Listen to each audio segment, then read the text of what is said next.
Bonjour à toutes et à tous, bienvenue à Quai du Polar. Nous sommes à l'escalier d'honneur de l'Hôtel de Ville de Lyon, en compagnie de Sophie Enaf. Bonjour. Bonjour. Vous pouvez voir cette interview en direct sur la page Facebook de Bipolar. Donc bonjour Sophie Enaf, enchantée. Bonjour. Ravie. Donc vous êtes journaliste et romancière. Vous avez notamment écrit une série donc, sur une série de romans policiers humoristiques avec notamment Poulet grillé, Resté groupé et Art et décès qui est paru en mars aux éditions Alban Michel. Donc on va en parler un petit peu plus pendant ces 15 prochaines minutes. Tout d'abord, comment vous est venu le thème de cette série et notamment donc, sur le dernier roman, l'histoire qui se passe sur un plateau de cinéma. Alors, le thème de la série, c'était simplement une envie de créer une bande de personnages, d'amis, de créer une amitié qui se crée. Et donc, pour ça, j'avais aussi envie de raconter comment ensemble on arrive à faire des choses, des histoires de solidarité, de déclassement, tout ça, mais avec humour. Et j'ai donc eu cette idée de brigade de flics qu'on voulait virer, mais qu'on ne pouvait pas virer parce que bon, voilà, ils sont fonctionnaires ou plus difficiles à licencier que d'autres, et qu'on décidait de dégager dans un placard en les mettant dans un vieil appartement vétuste et en leur demandant en gros d'apprendre à jouer aux cartes ou aux dominos et surtout de ne pas embêter les grandes personnes. Donc ces flics ont été virés pour plein de raisons différentes. Il y a l'un d'eux est un porte-malheur, l'autre est une romancière à succès qui parle de ses camarades dans ses livres. Enfin bref, ils sont là pour des raisons qui sont assez variées. Et en fait, d'être rejetés mais ensemble, ça va leur donner envie d'enquêter et de prouver que ils sont pas plus mauvais que d'autres. Donc ça, c'est l'idée de base des romans. Et après, donc les deux premiers, il y a 2 enquêtes avec cette équipe qui grandit un petit peu.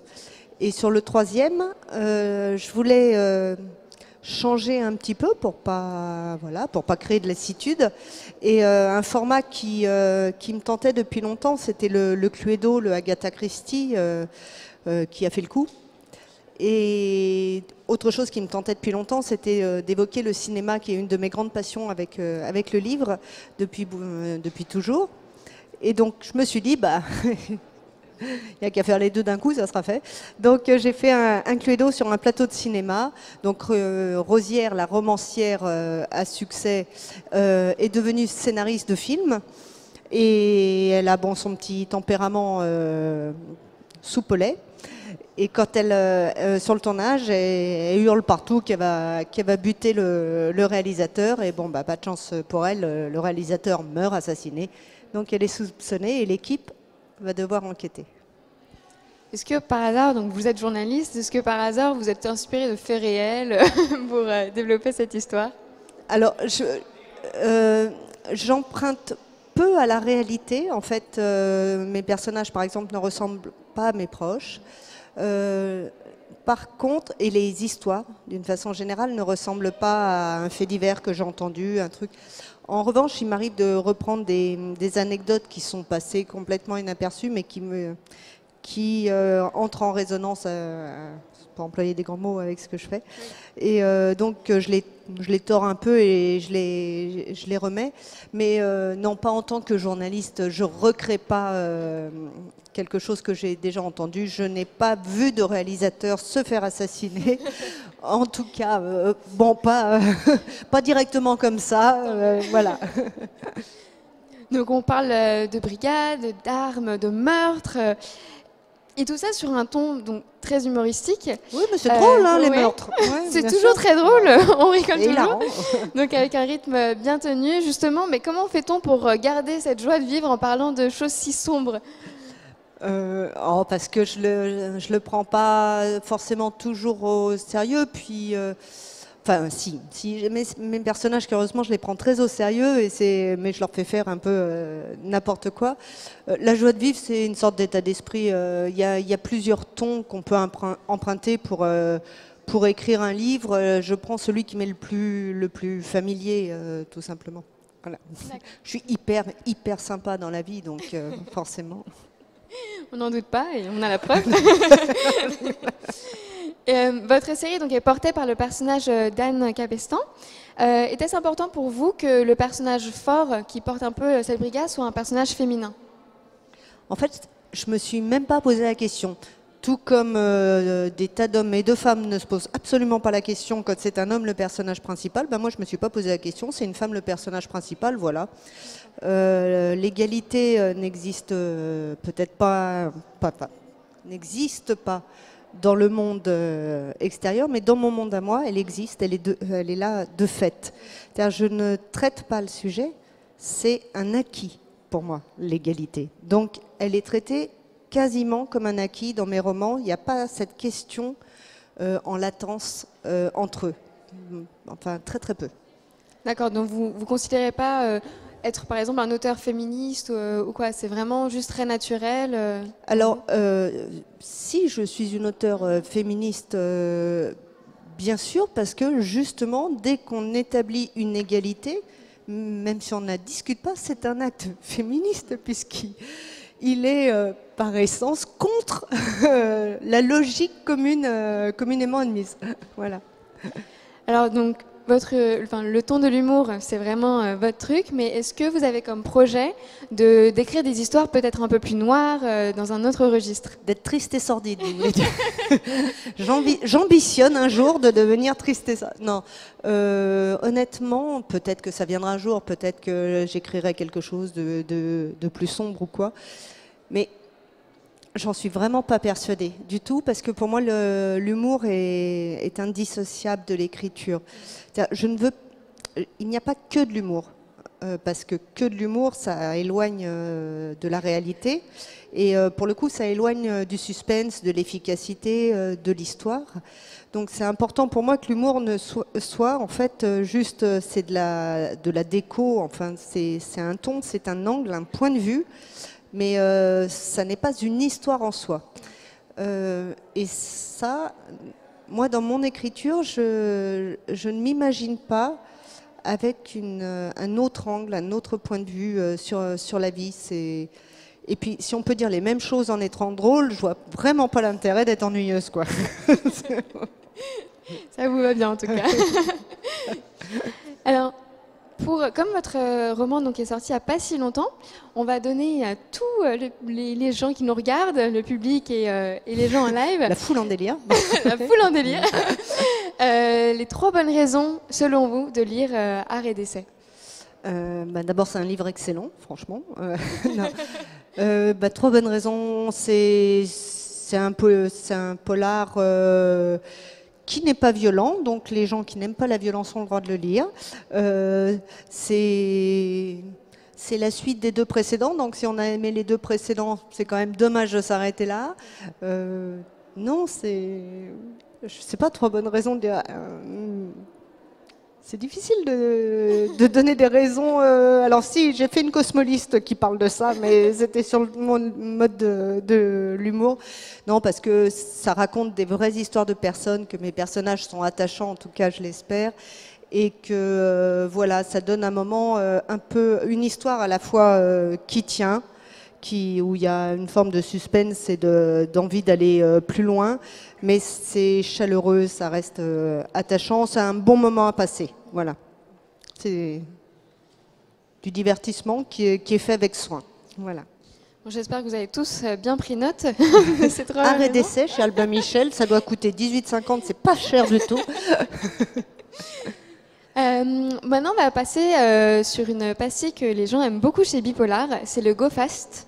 Donc en fait, c'est pour parler un peu de vos références dans le polar. Donc on va commencer peut-être par votre auteur de polar ou de thriller préféré. J'avoue que Fred Vargas, voilà, reste enfin, c'est le mythe. C'est vraiment une auteure que j'adore. J'aime beaucoup les Malocènes de Pénac. J'aime beaucoup Chrisnell Scott, qui est une auteure américaine qui a fait un livre sur la mort de Martin Luther King qui est vraiment super. Voilà, dans mon panthéon d'auteurs, il y a Dominique Sylvain que j'aime beaucoup aussi. Et après, ça sera moins du polar. J'aime beaucoup Armistead Maupin avec les Chroniques de San Francisco, des choses comme ça. Enfin, il y a beaucoup d'auteurs que j'adore. J'aime beaucoup Marie-Ange Guillaume qui écrit des choses très différentes. C'est pas du tout du polar. En fait, je lis beaucoup Robert Merle, par exemple, Les Fortunes de France, je les ai absolument dévorées. Mais je lis tellement et depuis tellement longtemps qu'en fait, à chaque fois qu'on me pose cette question, je ressors et je me dis ah ouais, mais voilà, ça dépend des périodes. Il y a des périodes parce qu'en fait, je suis un peu monomaniaque, c'est-à-dire quand un auteur me plaît, je lis tout. Voilà, jusqu'à vraiment en être écœuré. Alors comme Romain Gary, quand il y en a des tonnes, bon, au bout d'un moment, j'en ai marre. Voilà, Robert Merle, bon, il y a 19 tomes, je me fais 19 tomes, plus les autres qui sont pas Fortune de France. Donc, ce sont nécessairement des périodes, à moins de tomber sur un auteur qui gentiment en sort un tous les 2 ans, tous les 3 ans. Donc là, je suis pas dans une période, j'arrive à poursuivre, mais sinon, c'est un peu court. Et on passe donc à l'écran maintenant. Quel est votre film policier ou thriller préféré?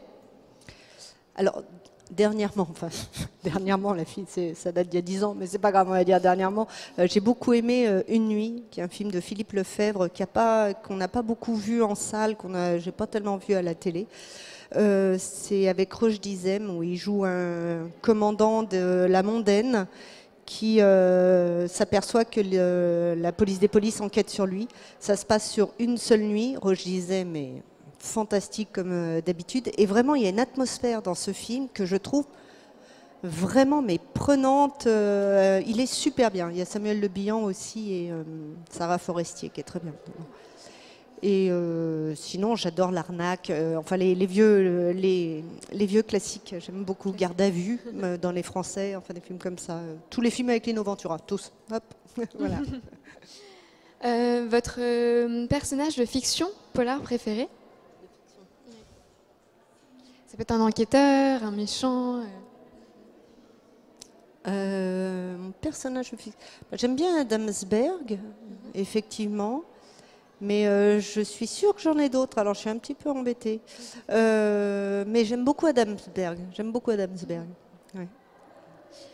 Le dernier polar lu, c'est peut-être pas celui qui a 10 ans du coup? J'ai lu le Jackie Schwartzman il n'y a pas très longtemps. Demain c'est loin, celui qui est empoché. Il était vachement bien. Votre arme du crime préférée? Alors moi j'aime bien que ce soit pas trop violent, donc le revolver, ce n'est pas violent parce que c'est vrai, bon c'est pas, c'est réglé, on n'en parle plus. Donc voilà, j'aime bien ce genre d'arme du crime. Dans un polar, elles ont tout un intérêt en fait. Le poison peut permettre pas mal de choses, j'ai pas encore vraiment utilisé. J'aime pas trop l'esprit scalpel, tout ça. Mais sinon, un bon vieux revolver, c'est pas mal. Ça mérite d'être franc. Est-ce que vous avez lu ou vu d'ailleurs un twist ou un cliffhanger qui vous a vraiment bouleversé, que vous avez vraiment retenu? Comme tout le monde, celui de Sixième Sens. Hein. Voilà. Je crois que c'est celui qui m'a le plus marqué. Celui d'Usual Suspect m'a mis dans une rage noire. Alors je déteste ces twists-là. On en voit pas mal dans les livres aussi. Le twist qui dit à la fin, haha, depuis tout le début, je pouvais raconter n'importe quoi parce qu'en fait, le personnage dit n'importe quoi et à la fin, hop, on s'aperçoit qu'il mentait. Ça me rend dingue. Usual Suspect, tout le monde a adoré ce film. Moi, mais vraiment, j'étais en colère. Vraiment, pression d'être prise pour une imbécile pendant tout le film, ça m'énerve. Complètement trahi. Oui, mais oui, c'est de la trahison pure et simple. Vas-y, embête-toi à faire une intrigue quand même. Enfin bon. Votre série télé de polar préférée? J'ai beaucoup aimé dernièrement No Offense. Sur une brigade assez féminine à Manchester. J'ai trouvé que c'était hyper efficace, le ton était vraiment bien entre à la fois social un peu sombre mais vraiment avec beaucoup d'humour, de tendresse. Les personnages sont hyper forts, hyper attachants, très originaux. Non, vraiment, No Offense, j'ai trouvé ça fantastique. La première saison, elle est d'enfer. Voilà. Super, merci pour tous ces conseils. Je vous en prie. On arrive à la fin de cet entretien. Vous pouvez dès à présent retrouver Sophie Enaf sur le Facebook de Bipolar en replay. Merci à vous de nous avoir regardés et merci au public d'avoir été présent. Merci beaucoup à vous de nous avoir rejoints. Merci à vous de et à très très bientôt sur bipolar.fr.